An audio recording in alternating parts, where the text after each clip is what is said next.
vai ver assim que várias pessoas agem da mesma forma e são de tipos diferentes, porque são motivadas por razões diferentes. O Enneagrama nos mostra, mas ele nos mostra como nós chegamos aqui até aqui, onde nós podemos chegar e mais, ele nos mostra como chegar à nossa essência, como fazer esse caminho de volta, como descobrir que a gente é mais do que a nossa personalidade. O que tem por trás disso? O que me move? O que me inspira?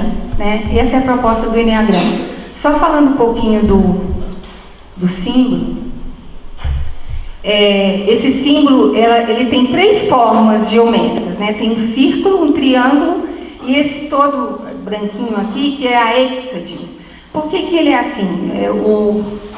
O Eric falou que algumas pessoas conhecem já o símbolo, né? Mas o que está no círculo? O Enneagrama nos traz leis matemáticas universais. O círculo nos mostra que todos nós somos unos, né? Hoje em dia isso é muito tranquilo, você falar dessa visão holística, você falar de que está todo mundo interligado, está todo mundo interconectado, que se eu estou aqui e uma borboleta bate as asas lá no Japão, isso tem influência aqui, a física quântica diz isso. Então, o círculo nos mostra que todos nós somos um, é a lei chamada Lei do Um. O triângulo, a gente vai passar, é chamada Lei do 3. A Lei do Um diz que tudo é uno. E a Lei do 3 diz que esse uno, ele se manifesta de 3 formas diferentes. E aí a gente vê isso nas grandes religiões, né? O cristianismo, a gente fala que Deus é um único Deus, mas se manifesta de 3 formas diferentes: Pai, Filho e Espírito Santo. No judaísmo, a Cabala também fala de 3 emanações da vida, né? Os Sefirotes, o Keter, que é um ativo, o Binah, passivo, e o Okmah, que é o equilíbrio. Então, a lei do 3, os budistas também, Buda, Dharma e Sangha, os hindus, Vishnu, que fala de criação, Brahma, manutenção, Shiva, transformação. Essa lei do 3 se fala isso, tudo é uno, mas se manifesta de 3 formas diferentes. E essa lei do 3 também, ela vem nos tirar da dualidade, né? Nós vemos muito hoje na dualidade, ou é certo ou é errado, né? Ou é o plano A ou é o plano B.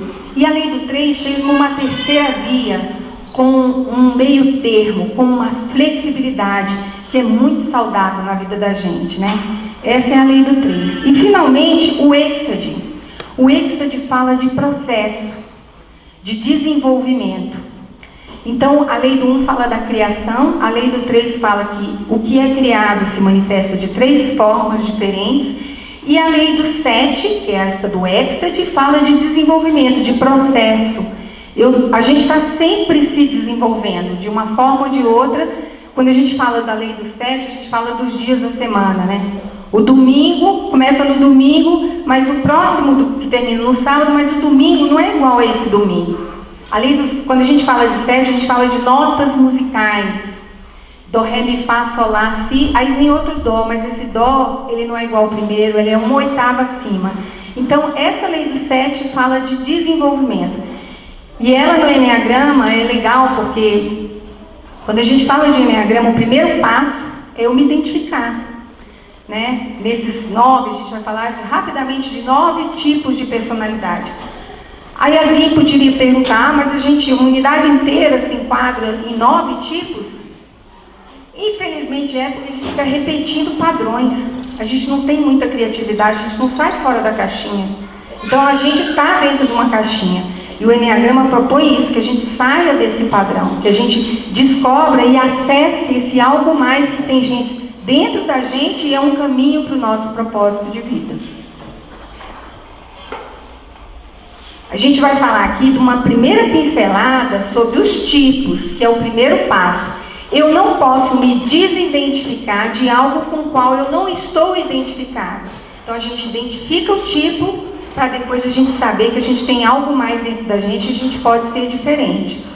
O tipo não muda no Enneagrama, mas a gente muda. Isso aí é muito aliviante. Ok, exatamente isso, né? O tipo não muda, a gente muda, né? E a nossa personalidade, ela foi criada dessa forma. E o que nós podemos fazer? Sabendo qual é o nosso tipo de personalidade, a gente tem a oportunidade de fazer esse caminho de volta para a nossa essência. A nossa essência é diferente. É na nossa essência onde a gente vai buscar os nossos propósitos de vida, né?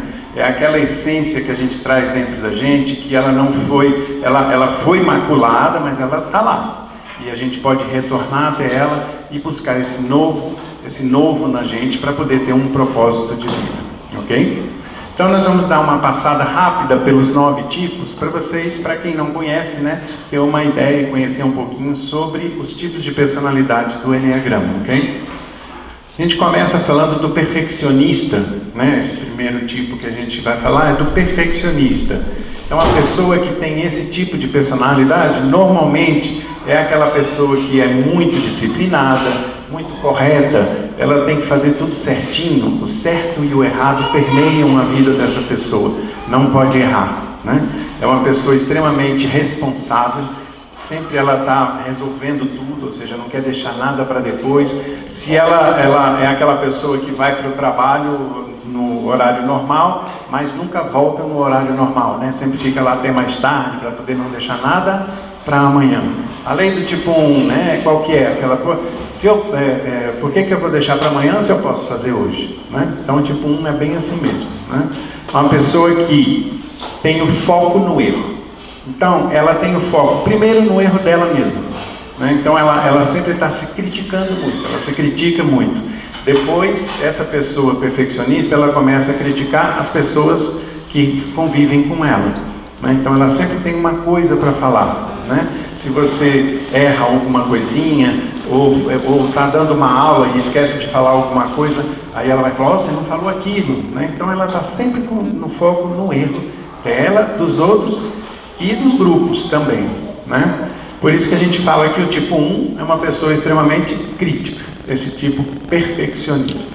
Qual é o desejo? Sim, e a expressão desses tipos, né, dessa tríade aí, que seria a prática, né, a expressão da emoção deles é a raiva. E como esse tipo perfeccionista, ele não se permite expressar raiva, por quê? Porque expressar raiva é errado, ok? Então, na nossa sociedade, a gente pode expressar raiva onde, gente?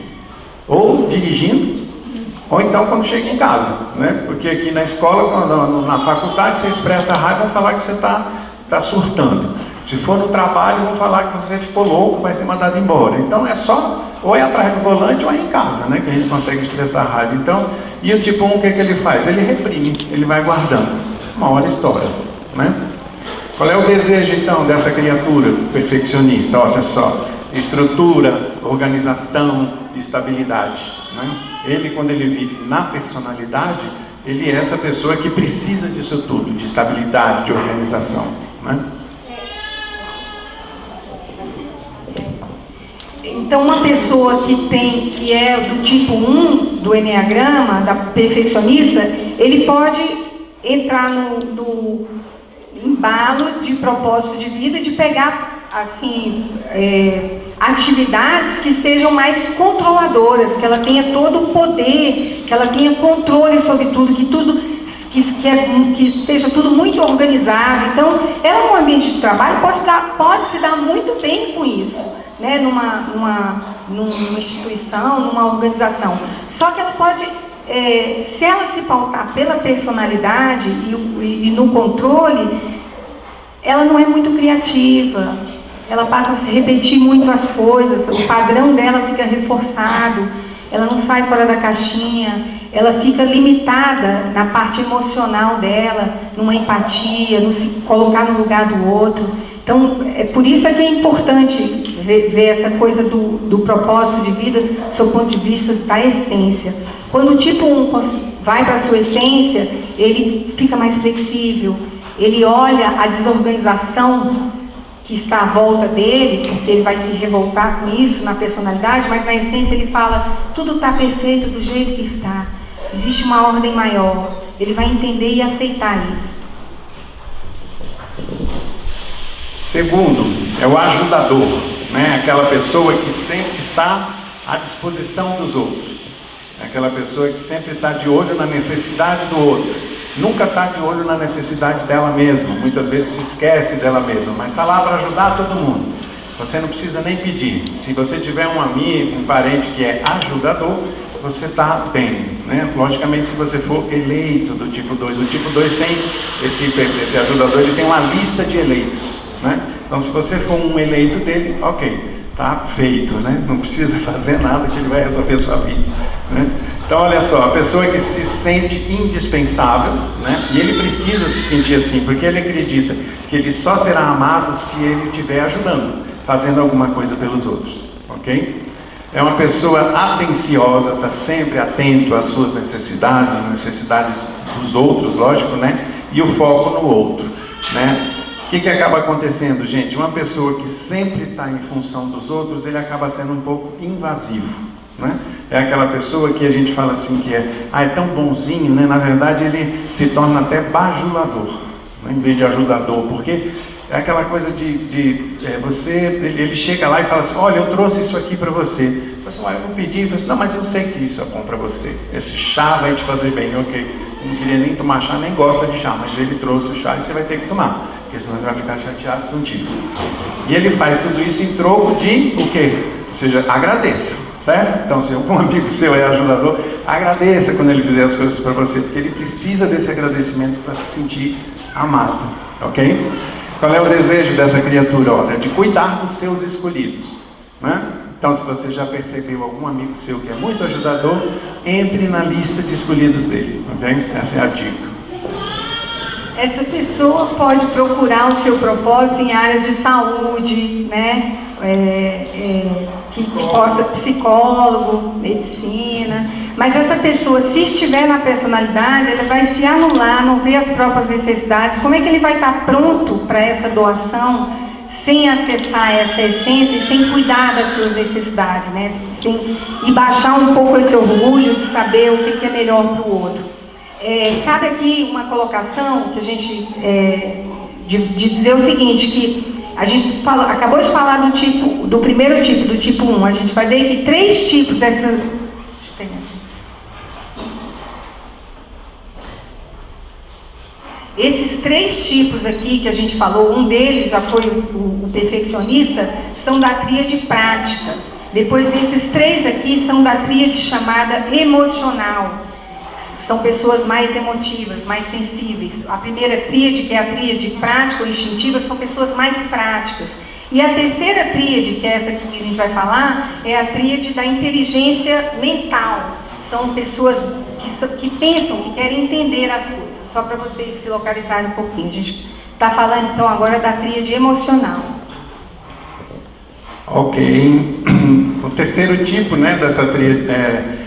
O segundo tipo da tríade emocional, né, o terceiro tipo 3 do Enneagrama, é o do realizador, empreendedor. São aquelas pessoas que a gente nota que eles estão no mundo para ganhar, para vencer. Eles vão passar por cima das necessidades dos outros, eles não estão muito preocupados com os outros, eles estão preocupados com o objetivo, né? Eles acreditam que eles valem pelo que eles fazem e não pelo que eles são, né? Então esses são os empreendedores, realizadores, né?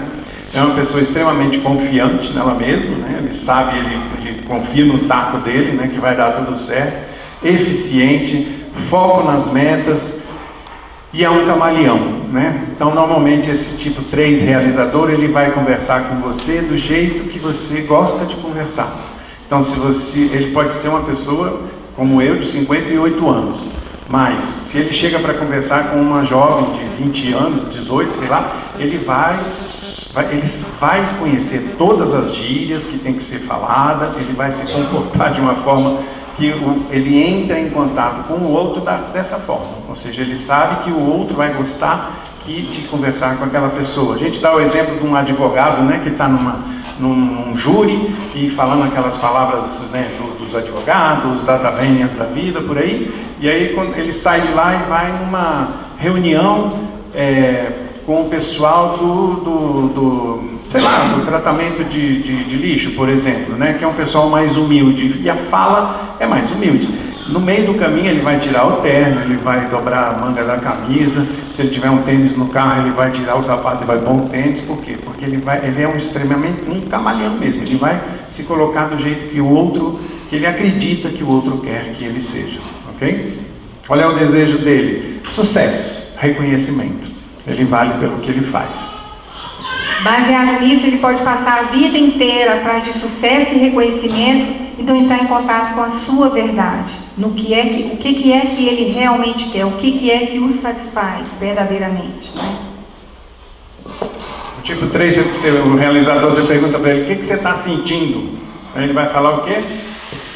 Olha só, ele está no meio da tríade emocional, hein? Mas você pergunta para o realizador o que ele está sentindo, ele vai falar assim, como assim? Sentindo de quê? Ele não entra em contato com o sentimento, ele entra em contato com fazer, com ação, ok? O último aqui da tríade emocional é o romântico, né? É o dramático, né? Que é aquela pessoa que acredita que para ele ser amado, ele precisa que os outros vejam o tanto que ele sofre. Então você precisa ver a minha dor, você não está vendo tanto que eu sofro. Então você tem que ver a minha dor para poder entender, né, o que eu estou passando. E aí sim, ou seja, ele acha que ele será amado dessa forma, né? É uma pessoa que foca no que falta, né? Então ele pode ter 90%, 99% de tudo que ele queria nesse mundo. O foco dele vai para onde? Para o 1% que está faltando. Então sempre o foco dele está no que falta, né? É uma pessoa extremamente sensível. Normalmente os artistas andam por aqui, tá? Os artistas, músicos, né? A gente vê pelas letras de música, a gente nota que como é que a turma é meio sensível, né? meio romântico, né? Então pela letra da música a gente tira, né? Dramático, como eu falei, né? E o desejo desse romântico aí é de um ambiente e contexto esteticamente perfeitos, né? Ele é diferente, ele é uma pessoa especial. Esse tipo romântico, normalmente ele vem com uma roupa diferente, né? O cabelo diferente, ele vai fazer coisas diferentes, ele se sente especial e ele precisa mostrar e que os outros vejam que ele é diferente, que ele é especial, ok? Os tipos 4 tem muita criatividade, muita sensibilidade para a criação, mas ele pode ficar nisso e pode ficar sofrendo a vida inteira se não entrar em contato com a sua essência e não aterrissar um pouquinho e ver o que tanta coisa boa que ele pode fazer com toda essa sensibilidade. Ok. Agora a gente passa aqui para a tríade racional ou tríade mental, né? Que são esses próximos aqui, né? O tipo 5, tipo 6 e tipo 7, ok? Então vamos lá. O tipo 5 é o chamado observador. É uma personalidade que a pessoa prefere ficar sozinha do que com muita gente. Não suporta muita gente, né? Ela realmente não suporta. Ela prefere só observar. É como se ela vivesse num castelo que não tem porta, só tem uma janelinha lá em cima, né, para poder ela ficar olhando todo mundo, mas ninguém me vê, ok? Então é uma pessoa que não gosta muito dessa coisa de... se você conhece um tipo 5 e ele te chama para uma festa, por exemplo, a festa vai ser ele, você e provavelmente mais uma pessoa, no máximo. O tipo 5 ele é meio assim, ele não gosta de muita gente, né? É bem tranquilo. A gente comenta, eu tenho uma paciente muito engraçada, que a gente perguntou para ela assim, ela passou na OAB, é um menino, né? Ele passou na OAB. Aí eu falei, eita, que legal, agora vamos comemorar, né? Chamar o pessoal para comemorar. Aí ele, não, eu vou comemorar, eu e minha mãe e a minha namorada, né? E ele reclamando que a mãe tinha adicionado a namorada no Face. Tem nada a ver, para que minha mãe adicionou? Uma coisa, outra coisa. É porque o observador, ele trabalha muito nessa coisa da compartimentalização, segmentação, sabe? Meus amigos aqui da faculdade, meus amigos aqui do futebol, meus amigos aqui da quadra, mas os amigos não se conhecem, né? Por quê? Porque pode juntar muita gente, e aí não vai dar pontos. O observador é uma pessoa que se isola, reservado, armazena conhecimento. Como é que é a forma dele se garantir? conhecendo, né? Então ele vai armazenar conhecimento, ele vai entender de tudo o que ele está falando. Ele vai dar aula do que ele estiver conversando com você. Se você vem falar com um tipo 5 sobre Enneagrama hoje e ele não leu alguma coisa sobre Enneagrama, ele vai falar: não, legal, depois a gente conversa que hoje eu tenho um trabalho para fazer e tal, então não vai dar. Ok. E aí na semana seguinte ele vai chegar e vai falar assim: ah, pois é, você queria falar sobre Enneagrama, né? Ele já leu 3 livros, já sabe tudo sobre Enneagrama e vai te dar aula. Ok? Então tipo 5 é bem assim. Vive na mente, né? E não gosta de experiências, né? Então ele prefere viver aqui na mente em vez de experimentar as coisas, né? Só entra em contato com os sentimentos quando ele está sozinho no canto dele, né? E o desejo dele é de atividade mental, né? Ou seja, ele quer compreender tudo, então a atividade mental para ele é o que vale, né? Nada de muitas experiências práticas, nem práticas e nem emocionais, ok? E aí ele pode passar a vida nessa personalidade e não entrar em contato com a experiência, com o lidar com o outro, com a afetividade. Ele tem muita dificuldade de se relacionar, ao passo que se ele entrar em contato com essa essência, vai ficar muito mais perto de ele conseguir achar o propósito dele, se relacionar melhor e usufruir, viver, experienciar a vida, que ele sabe tudo na teoria, na prática aí a história é outra. Tipo 6, ou o precavido, é aquela pessoa, gente, pode ter certeza, é a pessoa que sempre tem 15 opções para poder tomar uma decisão. E como ele sempre tem muitas opções, ele não dá conta de escolher, certo? Porque são muitas opções. E aí ele fica deixando para amanhã e para amanhã. Então ele é o precavido, é aquela pessoa que... eu falei aqui em cima que a emoção associada aqui era a raiva, né? Os emocionais aqui, a emoção associada é a tristeza, falando só das emoções negativas, né? E aqui, dessa turma racional aqui, ó, a emoção associada é o medo, né? E esse precavido, ele é medrosão. Ele não gosta de tomar decisão, ele tem realmente receio de tomada de decisão. Cabe também falar uma coisa, não tem nenhum tipo melhor que o outro, tá? Todos são do mesmo, estão no mesmo barco. Então, não é porque um se apega no medo e o outro se apega na raiva que um é melhor do que o outro, não, tá? Então esse precavido, gente, ele sempre está imaginando o pior, né? A pergunta dele é: o que de pior pode acontecer? Pronto, ele sempre está nessa coisa. E na cabecinha dele sempre as 2 primeiras perguntas que passam é: será que? E a outra: e se? Então ele se baseia nisso, viver no futuro, né? Por isso que é uma pessoa muito ansiosa, tá bom?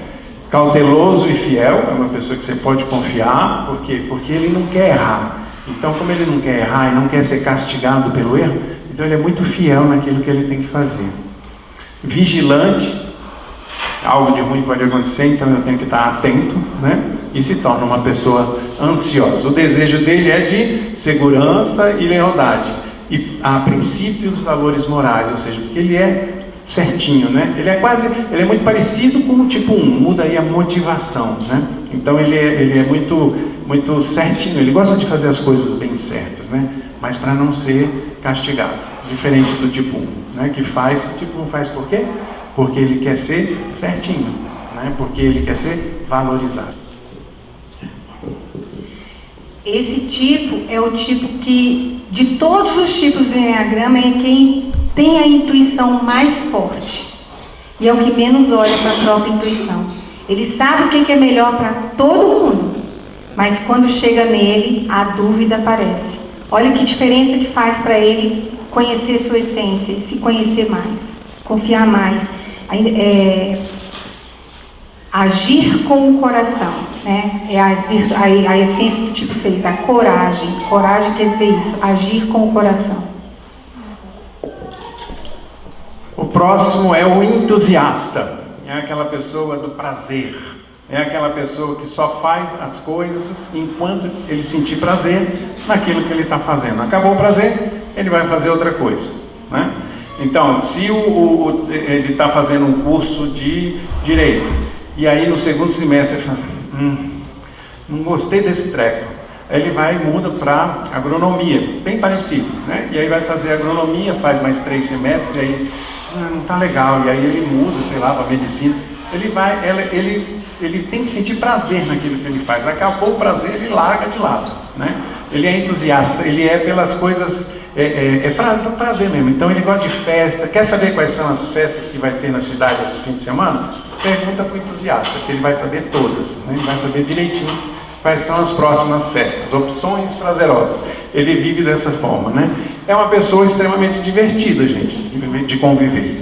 Nosso filho do meio é desse tipo de personalidade. Ele é uma peça, né? Porque ele chega lá em casa é o dia inteiro, né, de festa, o dia inteiro. E aí, quando a gente já está morrendo de sono, então vamos fazer um churrasquinho? É o tipo 7, né? Sempre pensando assim. Agora, se alguém chamar para uma festa mais interessante do que fazer um churrasquinho na casa do pai, aí, pai, não vai dar não. E aí ele vai para a festa que os outros chamaram, ou seja, prazer, né? É por aí. Tudo isso fugindo da dor, né? Essa turminha aí do entusiasta, né? Eles tiveram uma dor profunda na infância, até provavelmente enquanto no ventre materno, né? Eles tiveram a dor de quase morte. Então é um sentimento muito profundo de dor. Então eles não lembram disso e querem, nem lembram disso, mas eles estão o tempo todo fugindo dessa dor, né? Então eles buscam o prazer por conta disso. E o desejo deles é de desfrutar da experiência, da diversão, da farra, de tudo que é bom. Então, se o tipo 7 não entrar em contato com a sua essência, ele vai chegar a uma determinada hora na vida que ele olha para trás e fez uma porção de coisa, mas muita coisa. E ao mesmo tempo, não fez nada, porque não aprofundou, não foi a fundo. Tipo 8, voltamos aqui para a tríade prática, né? 8, 9 e 1. Tipo 8 é o que a gente chama do poderoso. Se você tiver algum conhecido seu que fala o que pensa, doa a quem doer, provavelmente ele tem uma grande chance de ser o tipo poderoso, né? É aquela pessoa mais direta, né? A gente pode dizer até que é uma pessoa meio grossa, né? Porque ela chega e fala mesmo. Não sei, se você não queria ouvir, o problema é seu, né? Então é uma pessoa extremamente forte, determinada, normalmente está nas chefias, nos controles, né? É uma pessoa que se coloca assim naturalmente, não é porque ela quer, não, é porque acaba que o pessoal coloca ela, né? É uma pessoa dos excessos, né? Ou seja, porque a luxúria, né? Aquela coisa tudo demais, né? Então, tipo, poderoso, se ele vai dar uma festa, a comida que ele comprar vai sobrar para mais outra festa completa, porque não pode faltar, porque, entendeu? Ele tem que estar no controle da coisa, né? E fraqueza nem pensar. Então, se você quer testar um tipo 8, você pergunta assim, como é que é esse negócio de vulnerabilidade, né? Isso aí não existe. Fraqueza, não. Ele nunca vai mostrar fraqueza. Não pode te mostrar fraqueza. Na infância, ele se sentiu fraco. Na infância, ele se sentiu tolhido de muitas coisas por se sentir fraco. Então, ele não mostra mais nunca a fraqueza dele, ok? E o desejo dele é de influenciar pessoas ou situações de poder, né? Então, ele sempre gosta de estar no controle, no poder. Se esse tipo 8 ou poderoso, né, se fixar na personalidade e for atrás do seu propósito de vida, ele vai atrás de ser um delegado, de estar sempre no controle, e numa posição de liderança, ele vai ser aquele líder mais agressivo, e se ele entrar em contato com a sua essência, ele vai entrar em contato com uma parte dele de ternura, de mais leveza, de tomar consciência da forma como ele age com as outras pessoas, que normalmente ele não tem. E o tipo 9, gente, que é o pacificador, a criatura da paz, entendeu? É aquela pessoa que tá tudo bem, né? Vamos sair para jantar? Vamos. Onde é que você quer ir? Qualquer lugar, né? Então tá, então eu tô a fim de comer pizza. Tá bom, então vamos comer uma pizza. Tá, e chega na pizzaria, qual pizza que você quer? Qualquer uma. Então é aquela pessoa que não vai dar trabalho, né? A pessoa tranquila, sossegada, né? Pacificador, gente, ele evita conflitos. Então essa coisa dele sempre está assim em função do meio, né? Do que está acontecendo. Ele é um diplomata, né? Então ele está sempre lá mediando. Não vai acontecer conflito perto dele. Se começar a acontecer um conflito perto dele, o que o mediador faz, o pacificador faz? Ele se retira, ele sai, né? A gente fala que ele se narcotiza, né? Como se ele tivesse tomado muita droga, né? Aí ele fica lá, tipo, quieto, não quero nem ver o que está acontecendo. É bem isso, né? Tipo a narcotização, tá? Se molda aos outros, né? Para não ter conflitos, né? E não sabe falar não, né? A gente sempre dá o exemplo da criatura que está estudando para uma prova amanhã, e aí chega um amigo e fala assim, cara, tem uma prova amanhã e eu não sei nada, e eu vi que você tirou SS na última prova. Eu disse, eu sei isso aí tudinho. Falei assim, então tá, pô, me ajuda, velho. Não, eu estou estudando para a prova. Não, me ajuda, velho. Aí ele, não, tá bom. Aí vai lá e ajuda o outro, fica a tarde inteira estudando com o outro, quando chega em casa está com sono, que a energia do tipo 9 não é muito alta, então ele já vai descansar, chega na prova sem estudar. Por quê? Porque não soube dizer não, ok? Esquece dele mesmo, né? O desejo dele é de viver livre e de ansiedade e dor, né? Livre dessa ansiedade, dessa dor que atrapalha tanto ele resolver as coisas dele. Então, esse tipo é outro que, se não tiver cuidado e não entrar em contato com a sua essência, ele vai sempre estar em função dos outros e nunca, se tiver um conflito, ele não vai enfrentar. E se ele entrar em contato com a essência dele, ele vai entrar em contato com algo que ele tem, que ele não acessa, que é a ação certa de dizer e fazer o que é mais adequado para ele, né? A gente tem um convite para fazer por vocês. A gente é de uma instituição, que é o Instituto Enneagrama Shalom, que tem um braço de responsabilidade social, e a gente está lançando um projeto, que a gente vai fazer o convite aqui através de um filminho, e em seguida vai falar dele, para jovens de 15 a 25 anos. E que vai bem mais além do que essa tira-gosto que a gente falou aqui do Enneagrama. E a gente primeiro vai passar o filminho para fazer esse convite para vocês. A gente vai abrir para a pergunta. Vamos lá. E se você pudesse transformar a sua vida naquilo que você sempre quis? E se a sensação de monotonia simplesmente sumisse e todos os dias fossem dias inspiradores? E mais, e se você descobrisse como realizar as suas ideias? E se recomeçar uma carreira não fosse assim tão irreal? E se suas habilidades e paixões se transformassem no seu sustento? Está na crise? Relaxa, porque a crise é a oportunidade de criar novas perspectivas. E se te convidassem para criar mudanças nas suas perspectivas? E se você mudasse tudo aquilo que não faz mais sentido? Qual o seu sentido? Para propagar o seu melhor, só falta você aceitar. Então, esse projeto chama Para Que Viver. O porquê dele, para a gente começar de dentro para fora, né? É para a gente perceber o nosso passado, ver como é que a gente chegou até aqui, ver algumas razões pelas quais a gente age do jeito que a gente age, para transformar o nosso presente, para poder a gente saber que a gente é uma personalidade, mas a gente não é só isso, a gente é muito mais, e para desenhar um futuro, para a gente chegar e poder, pelo menos, estar no rumo desse propósito de vida, desse nosso bliss, desse nosso ikigai, né? Da nossa razão de ser. Como é que a gente faz isso? Através do Enneagrama. E aí, esse projeto envolve três workshops, 2 agora no início, o primeiro começa agora dia 6 e 7 de maio, e o segundo em final de maio, e o terceiro no final do ano. Então, o como é através do Enneagrama. Nessa primeira etapa, a gente vai se conhecer, não brigar com a gente, se aceitar, né? E crescer com isso, né? Perceber o presente. Nessa segunda etapa, a gente vai se desidentificar da nossa personalidade, a gente vai compreender melhor os outros, relacionar-se melhor e saber o que a gente faz com o que a gente é, né? E a terceira etapa, já no final do ano, é um terceiro workshop também de 2 dias, que a gente vai aprender a lidar com o pior e o melhor de nós mesmos, tá? Eu tenho aqui dentro de mim essa personalidade, como é que ela vai conversar com a minha essência, como é que eu posso integrar esses dois? A gente fala que o Enneagrama, 15% é a descoberta dos tipos. Depois a gente vai falar de subtipo, asas e flechas, põe aí mais 35%. Os outros 50% é lidar com a nossa essência e saber lidar com isso. Entremeados entre esses workshops, uma vez por mês, a gente tem um encontro num sábado à tarde, e esse encontro são encontros mensais com temas como orientação profissional, relacionamentos afetivos, resolução de conflitos, projeto de futuro, missão e valores, propósito de vida e mindfulness.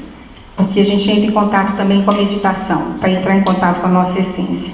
Então é isso, é o PQV. Por que a gente fala que é um projeto social? Porque a gente tem 45 vagas, 10 dessas vagas, os custos, né? A gente não ganha nada como facilitador, somos nós e tem mais algumas pessoas. A gente tem uma parceria com o Centro Cultural de Brasília e tem custos, né? De alimentação, de passagem no final do ano, porque o facilitador que vem no final do ano é o Domingos Cunha, que é o presidente do nosso instituto, ele também não está ganhando nada. Mas tem passagem, tem custo de alimentação e custo de lanches, né, durante os workshops. Então, esse projeto como um todo, não sei se vocês têm um folder aí, a gente também tem no folder. A inscrição, se você quiser saber mais informações, é através desse endereço que está aqui. E tem no folder também esse GOzinho aí, né? Então é essa a nossa proposta, o que te faz acordar todos os dias, né? E a gente deixa aí para vocês, tem as informações, nós estamos aqui à disposição, tem os cartãozinhos aqui na frente. Queria agradecer e abrir para perguntas. Alguém falou ali.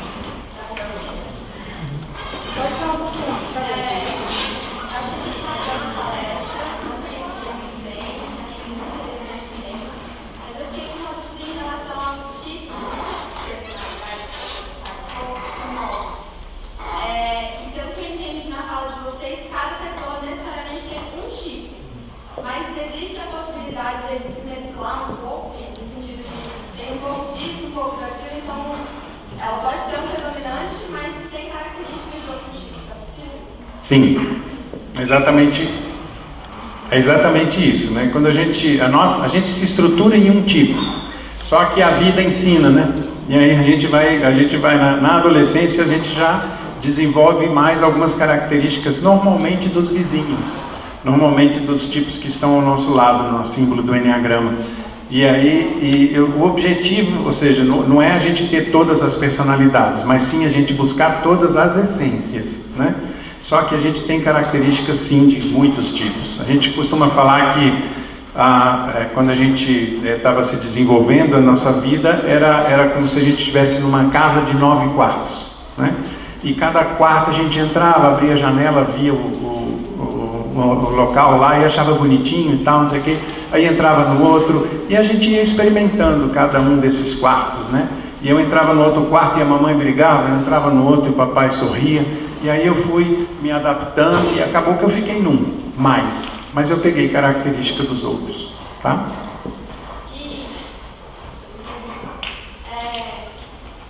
Como que você descobre, então, um tipo predominante? É pela vivência? Tem algum teste? Enfim, como que você descobre? Existem testes, mas a gente não é a favor dos testes. Por quê? Porque a gente é a favor do questionamento, da dúvida, da auto-observação. No primeiro workshop, ou em outra oportunidade, final de semana agora tem um curso de etapa 1. A gente promove essa auto-identificação. A gente fala mais profundamente dos tipos, a gente enriquece, tem filmes, tem musiquinhas do tipo, e aí a gente promove essa auto-identificação, uma reflexão. Tem gente que de cara olha e diz: onde é que eu assino? Essa é a minha carteira de identidade. Tem gente que sai do curso com algumas dúvidas, e que é muito positivo, porque é isso que a gente quer, uma oportunidade de auto-observação. E você no dia a dia, vendo as suas motivações nas pequenas coisas, você vai se identificando. Isso é um processo. E o importante de se identificar é isso. A gente tem influências de vários tipos, mas a gente se identificando, a gente pode se conhecer mais e aí se desidentificar e acessar outros caminhos de crescimento.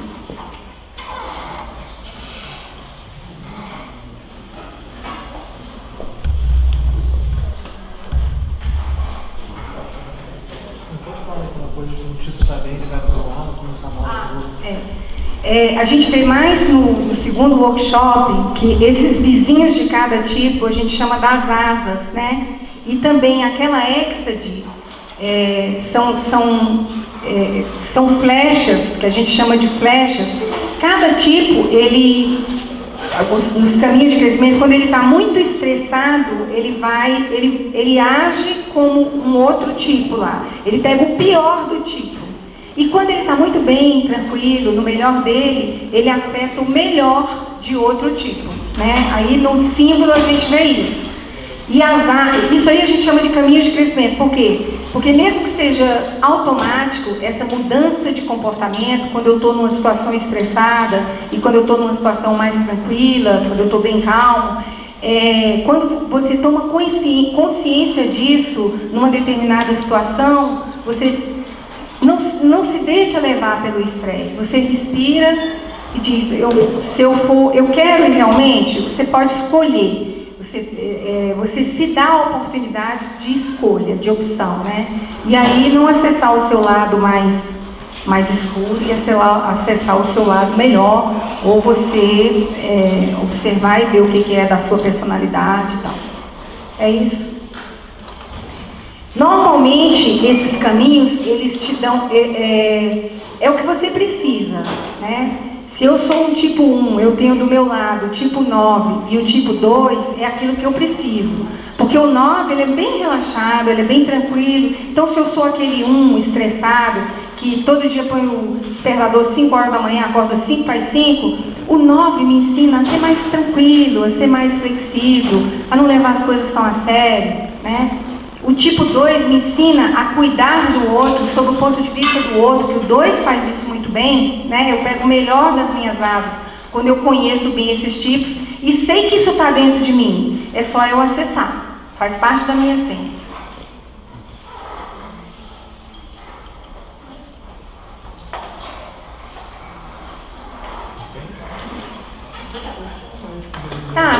Se vocês quiserem, estamos aqui à disposição para falar um pouquinho mais, né? A gente tá bom. Carlinhos, tá aqui.